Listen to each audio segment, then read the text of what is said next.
Welcome to A Founder's Life. I'm your host, Leo Gestetner. On this show, we dive into the real stories behind the highs and lows of entrepreneurship and how we pursue a more balanced and meaningful life along the way. This podcast is sponsored by Thanks, helping founders like us scale with reliable remote talent. Email founders at thanks.com, that's THANKZ.com, with the subject line of Founder's Life, and you'll receive preferred pricing. Now, I'm excited today to be joined by Tim Metzner. Tim, thanks for joining. Would you like to kick off by introducing yourself? Sure. Glad to be here. Appreciate you having me on. I have a heart for founders and those trying to find balance, especially. So a big fan of the topic in general. Serial entrepreneur myself, so I've been building a part of building companies since the early 2000s. Found my way into a startup when I was still in college at the University of Cincinnati. Honestly, I always joke like I was ruined from ever having a real job at that point. I joined as like employee number 4 or 5 of a startup in Cincinnati, and that founder I met just after he had exited his first company to eBay. It was early 2000s, late 90s, early 2000s. He was doing his earnout with eBay and starting another startup on the side, and hired me as a college co-op to get that thing spin plates for him and get it moving as he was doing his earnout. And I just fell in love with the entrepreneurial journey. So been a part of starting companies ever since.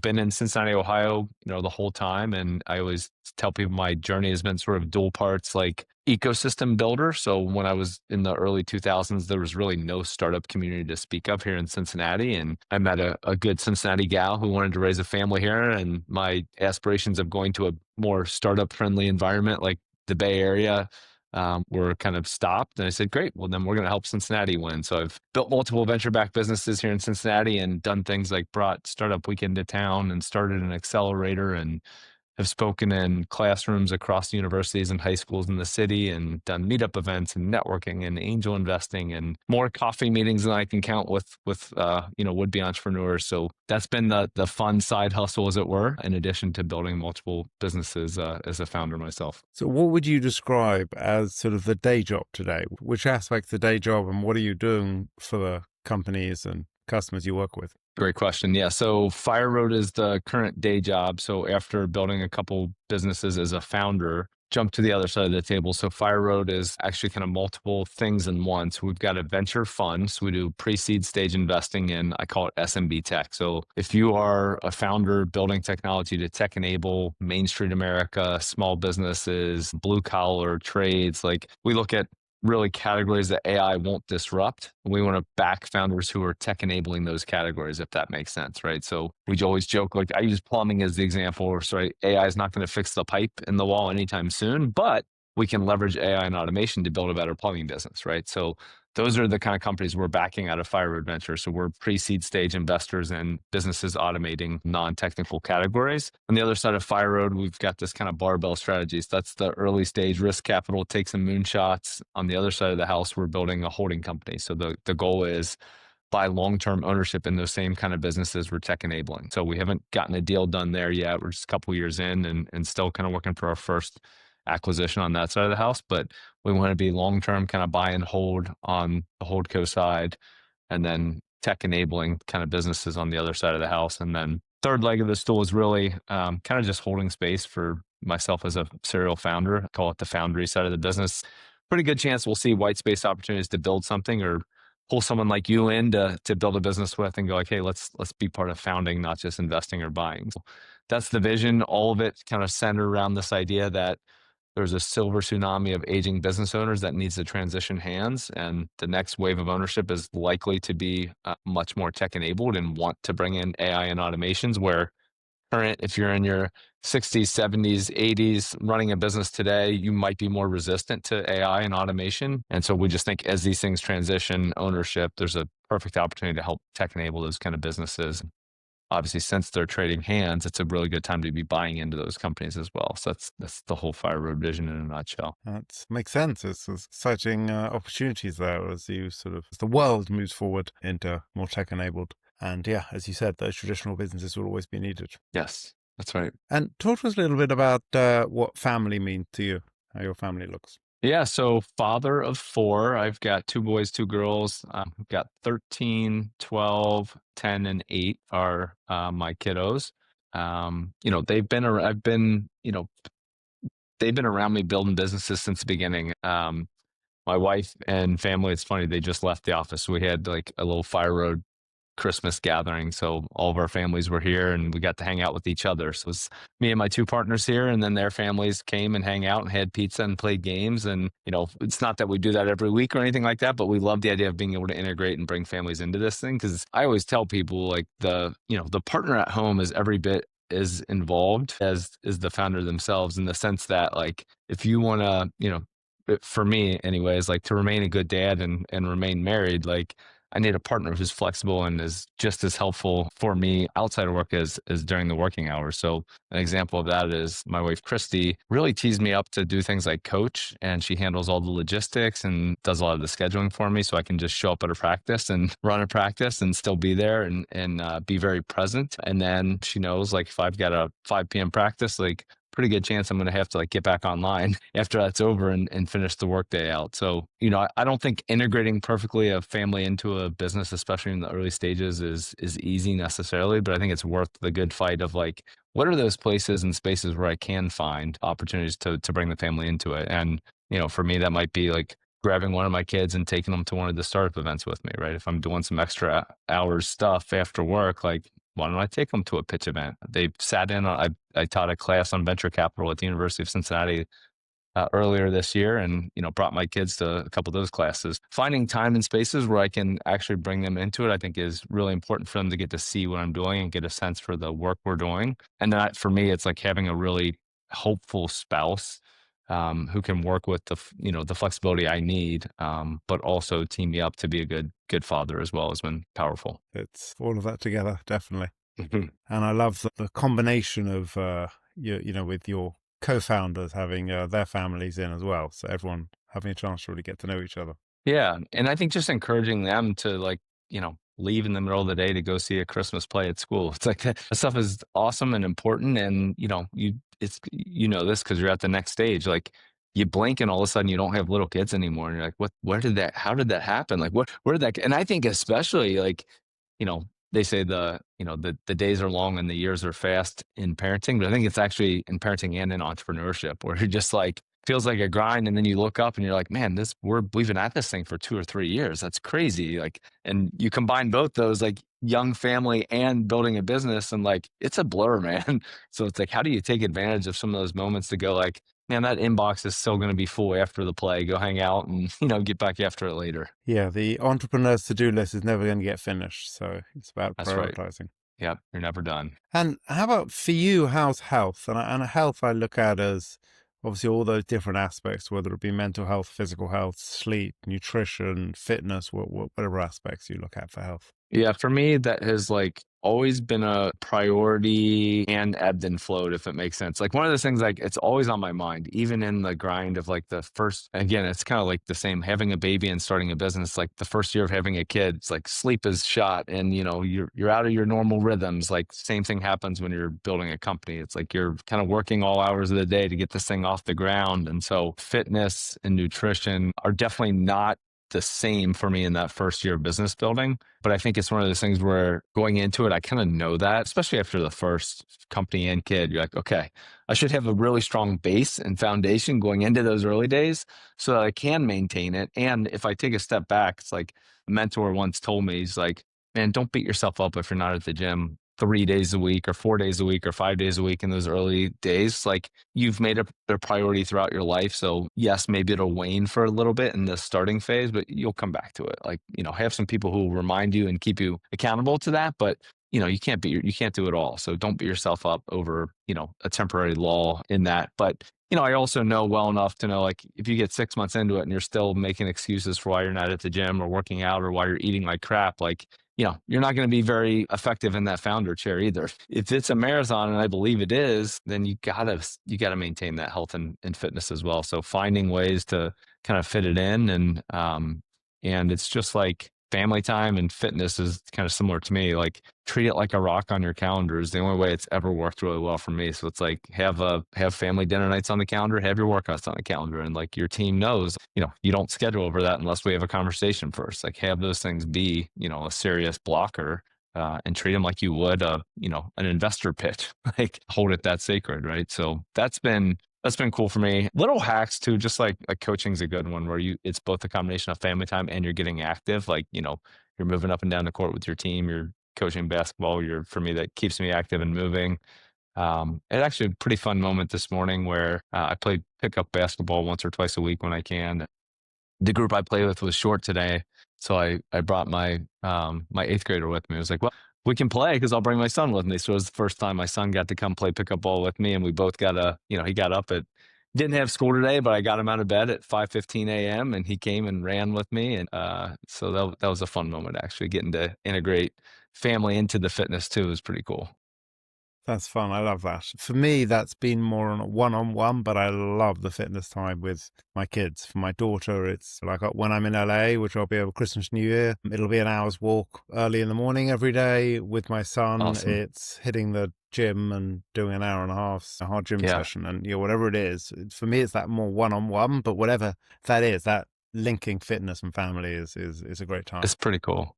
And it's a good way to set the example. I feel like my guess is your kids are probably pretty active and fitness, health conscious because you are, right? Like that example matters quite a bit. I agree 100%. Plus, my kids have seen my bigger me when I was 50% larger than I am now. So, yeah, Mm, they've seen the health transformation. I've definitely given them an understanding and healthy a perspective. wish. Yeah, a perspective. Yeah, agree 100%. And what do you like to do for fun?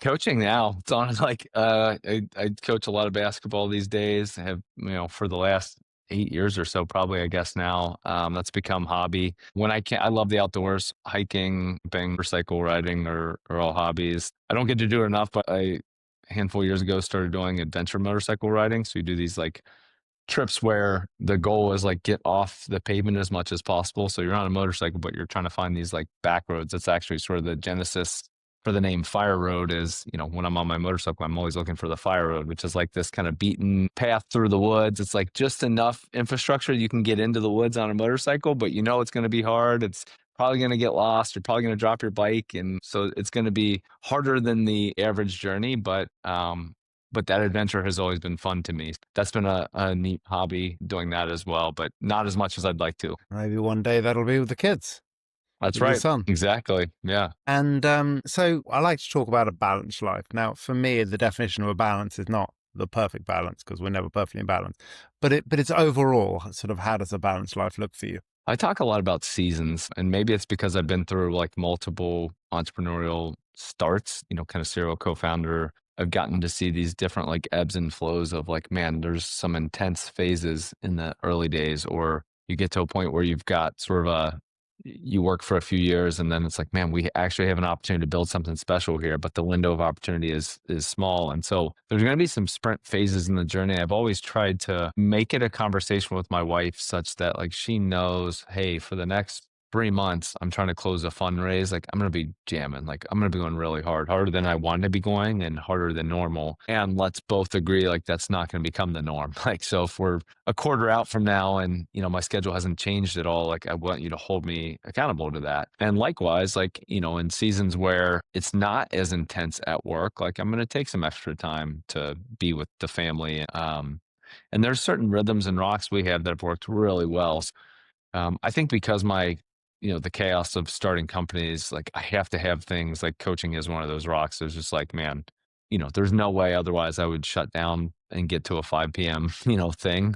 But if I'm coaching, like I've got to be there. So I'm shutting down at 4:30 and getting to a 5 p.m. practice and I might get back after it. But that rock is holding me in balance. And like, it's one of the few I've found at least, like if I'm working out or riding my motorcycle or doing a lot of other things, like my mind is still spinning on work stuff. It really is. When I'm coaching basketball, like it's not. When you're wrangling kids and like trying to, teach someone something else, like it's hard to think about anything but that. So it's a really nice forcing function to spend time with my kids and their friends to get to know their parents better. Offs my wheels from spinning on work stuff and lets me be kind of present there has been a really good one. Another rhythm my wife and I have done that has become really important for us and the kids is we do one-on-one trips with our kids. So we have four, so we only do it every 5 years, but we do like a dedicated away trip and we alternate. So if I did my son's 5 year trip, my wife will do his 10-year trip. And it's just a one-on-one trip, like 3, 4, 5 days away. They get to help plan it, and it's just the parent and the kid. And there's just something really special and different about traveling and being just dedicated time with the kiddos. It's been really, really good. So I think having things like that to balance out the crazy of like there will be seasons of like sprinting at work, but they also know like there's these things we do that are non-negotiable that we're going to, remain focused on family and make that a priority also. So I think it's finding those rocks, creating some rhythms, and then again, having the ongoing dialogue with my spouse about, okay, not just letting it go unspoken. I've been bad at that at times where it's like, I'm grinding. I assume everyone knows I'm grinding. I'm like, well, you got to have that conversation. Like your wife needs to know this is a season of, for whatever reason, like, let's also talk about the why. Like you need to know why we're doing this. It's not just to work a lot of hours. It's because here's the opportunity in front of us and why it's important for, not just me, but the family. Yeah, I think that's absolutely correct. The travel, I'm a big believer in as well. I've done one-on-one trips with my kids probably since they were about 12, 13. I do each of the kids once a year. Mm, And it it's could be awesome. a 2-day trip somewhere local, or it might be a week away somewhere further. It just That's right. depends. But Yep. I've done one-on-one trips with the kids. I love that. I love that time with them. Yes. They look forward to it. I look forward to it. Like the bond you build, even in just a couple days when you're like dedicated. And it's also, I don't know if you've done this, but it's one of the best opportunities for me to challenge them and go like, you're figuring this out. Whatever the thing is, like, I did a trip with my son this summer and he didn't know at all what we were doing. We got in the car and I handed him an atlas, told him what it was, and I said, "Here's our destination. Put your phone away. You've got to figure out how to get us there." And he learned how to navigate and got us to our destination using an atlas. And it was just like, it's really cool to challenge them. We get to the location. I'm like, "Here's what we're doing. You go figure out how to check in, where we need to go. Like you go figure this stuff out. Like you're not a boy anymore. You're not yet a man. You're at this in between, but we're going to push you. We're going to make you, grow up a little bit on this trip." And I think travel is a good opportunity to do those kind of things. Yeah, that's cool. Love that. What has been a pivotal moment in your life? Committing to following Jesus was one of the more pivotal ones early on. This that happened as a young adult. I got introduced to Christianity and faith like when I was 19. I had a really good boss who was also became a good friend and a good mentor. He just like wanted to work on me being a better human being and just saw something in me and built into me from a work sense, absolutely. And that actually opened the door for him to start to talk to me about faith as well. So he led me on a journey to getting to know Christ, which has meant this kind of transformation in my life. I always talk about kind of two seasons. One is the first part of my life was like, my parents were awesome. They raised me to work hard, be good, do the right thing. And in that season, I kind of learned this. Like I was a first generation college student. I didn't start playing basketball till I was in the seventh grade, and like all these different things. I kind of learned if I just outwork people, I can accomplish things that others might not. And so I had this like, if it is to be, it's up to me mentality of like, my parents can't afford college. I'm going to get a scholarship. I'm going to figure this thing out. And so I think it was like this, pull yourself up by the bootstraps, outwork. And that worked fairly well for me, honestly. And then as I came to know Christ, I had this kind of realization of like, man, there's all of that stuff was just like teed up by him. Like he kind of put me in the right positions, gave me the right tools, gave me the right mentality, gave me work ethic and some abilities. And I stepped into those and took advantage of those for sure. But the kind of next part of my life has been not on my power, not to my glory, has become sort of my rallying cry and tattoo on my arm that just reminds me like, yes, I'm going to work hard, but if not for him, none of this stuff would be possible anyway. So I'm going to try not to take credit and become self-absorbed and filled with pride. I'm going to kind of point glory somewhere else. So that was the first one. The next one was I met a girl at a bar in Mexico, and turns out we were both from Cincinnati, and I was wearing a Cincinnati Bengals hat, and she yelled "Who Dey," and 6 months later we were engaged, and we've been on this just fantastic partnership of marriage ever since, years now. And Christy's been just a rock in my life through the highs and the lows. It's like one of those things where you just at some point realize like everything else could go away, but if we're still together, we'll figure it out through whatever. And then every one of my kids, like having kids, as you know, is just like this. It just changes your mentality and your outlook on life. And the blessing of four after some really hard challenges to have our first. And then, by the grace of God, we ended up having four pretty quickly after having a lot of problems just having one. It was just felt like this immense blessing of multiple children was such a cool, each one of them, such a cool moment for me. Being dad has been definitely the coolest role I've had throughout my journey. And, I'm not perfect at it by any stretch, but prioritizing getting better at it, I'm just grateful for even the desire to want to be, a good, present, loving father. I think there's no being perfect. It's just about being present, as you just said there. And what's one piece of advice you'd give to an aspiring entrepreneur? Work with the right people. I mean, as I look at anything I've done early on, I think I was just really kind of fortunate and lucky and blessed to be put in front of people that ended up being great mentors and great to work with. And then over time, as I've built multiple companies, it's like I realized pretty early on the value of team. And so I think there's just so many things I'm not good at, honestly, that left to my own devices, like the ceiling on what I'm going to build is pretty low. And so understanding my strengths and weaknesses, being pretty open and honest about those, and then, augmenting those with great co-founders and great early employees around the table. Like, man, it is the only reason I've had any level of success is the people who've been around me. I think it's one of the skills that is talked about a lot. You hear a lot about building a great team. I think it's actually really hard to do that because number one, it's hard to know what you're not good at and admit that. Number two, it's really hard to actually hand over roles and responsibilities to people who are better at it and let them actually thrive. And I think that's one of the things I've been pretty uniquely good at is understanding where I need help, giving people an opportunity to step in and actually own those things, and being able to kind of cast enough vision to attract the right level of talent. Like it's such a game changer. If you can attract world-class talent at the earliest stages of your business, it changes your trajectory massively. And not every company has that opportunity. Like oftentimes you've got to kind of prove yourself and get to a certain level before you can really start to attract that talent. I think if you can focus on building the right network early on so that you'll be able to recruit and attract great co-founders, employees early on in the journey. And that means way more than I think I would have given credit to, in my early 20s for sure, where I just felt like I'll just keep working harder, right? I'll figure it out. I'll learn it. And there's something to that as well, but you can spend a lot of time trying to learn a skill versus bringing in someone who's it's one of their superpowers. And how can people find you? Yeah, I'm pretty active on LinkedIn. So look me up there, Tim Metzner on LinkedIn, and tim@fireroad.io is my email address, and I'll try and respond to most of those as well. So those are the easiest ways. Well, thank you for joining us today. Yeah, thanks for having me, Leo. Appreciate it. And thanks for listening to today's episode. If you enjoyed the conversation, don't forget to subscribe to the channel, tell your friends, and please leave a review.